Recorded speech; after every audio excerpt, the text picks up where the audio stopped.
Pesquisa, design não é só algo visual, ficar bonito. A gente vai desconstruir essa ideia na sua mente e vamos te mostrar a importância de uma pesquisa dos seus concorrentes, do seu mercado, diretos e indiretos, enfim. Vamos lá, depois da vinheta.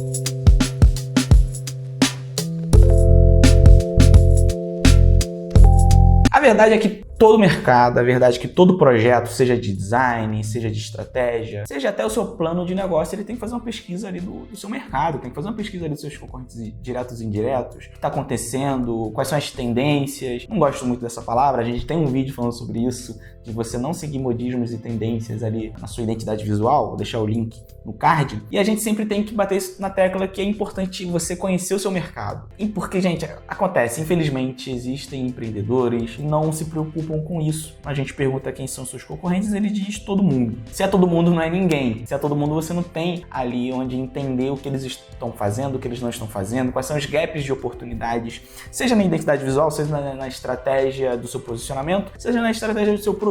Infelizmente acontece as pessoas não saberem responder essa pergunta. Como a gente já falou algumas vezes em alguns vídeos, acontece da gente ser um psicólogo e alinhar, todas as vezes, o empreendedor com algumas questões que não estão muito bem óbvias. Mas quando tem sócio, um quer ir para um caminho, o outro quer ir para outro, e a gente discute ali qual o meio termo, qual o caminho certo a gente tem para seguir. Mas tá, o que é que isso tem a ver com a pesquisa? Quando a gente está fazendo um projeto e a gente faz uma pesquisa ali no mercado dos seus concorrentes, a gente ali consegue mapear o lugar comum do segmento. E a gente tem dois cenários. A gente tem marcas grandes, que muitas das vezes têm poucos concorrentes. Isso era muito mais comum antigamente. A gente pensa em sabão em pó, tinha uma, duas empresas, era muito mais fácil ali a gente se diferenciar. Bom, se o meu concorrente está usando o vermelho, eu vou utilizar azul. Até porque grande parte das marcas antigamente, se você for olhar marcas tradicionais que estão no mercado há muito mais tempo, era uma dessas cores, ou azul ou vermelho. Então era muito mais fácil fazer um logo diferente,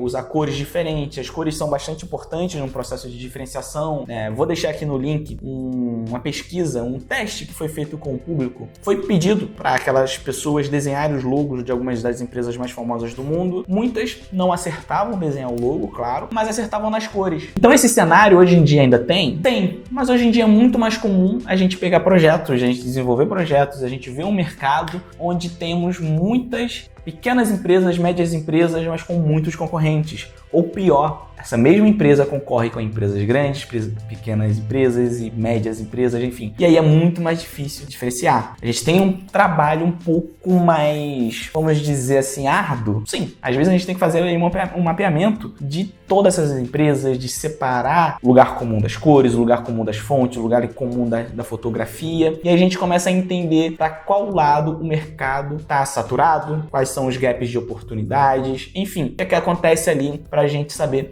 o que está acontecendo. Muitas das vezes a gente não precisa só pesquisar os seus concorrentes, mas as marcas que o seu público também consome.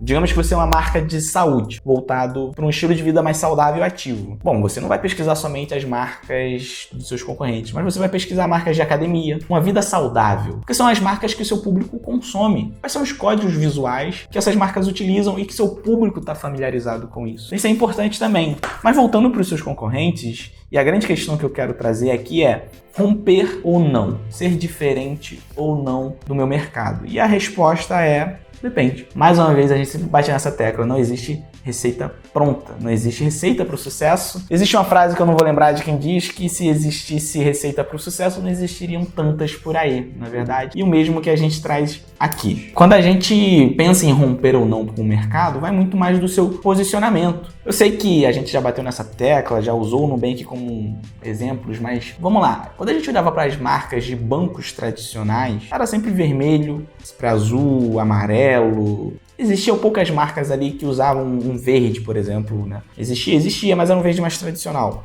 Quando surge o Nubank usando o roxo, se diferencia, mas a sua promessa de marca, o seu posicionamento também era de diferenciação. Então, casava muito bem o visual ser diferente com o seu posicionamento, com o seu produto, com a sua promessa ser também diferente. Então, fazia muito sentido. Então, você vê que a diferenciação pela diferenciação, fazer diferente por fazer diferente, não faz muito sentido. Claro, às vezes a gente quer se diferenciar para a gente ser reconhecido. Mas hoje, num mercado muito mais difícil, num mercado com muito mais marcas, enfim, que competem ali com você pela atenção do seu público, não é tão simples a gente fazer, só se diferenciar, enfim, fazer diferente e pronto, dane-se. Não é assim. Como a gente fala, a sua identidade tem que estar alinhada com o seu posicionamento, tem que estar alinhada com a sua plataforma de marca, tem que estar alinhada com o seu público-alvo, enfim, com todos esses poréns que vai fazer com que a sua identidade visual seja muito mais rica e que realmente reflita aquilo que você é. Enfim, não vá causar dificuldades ali na hora de vender para o seu público.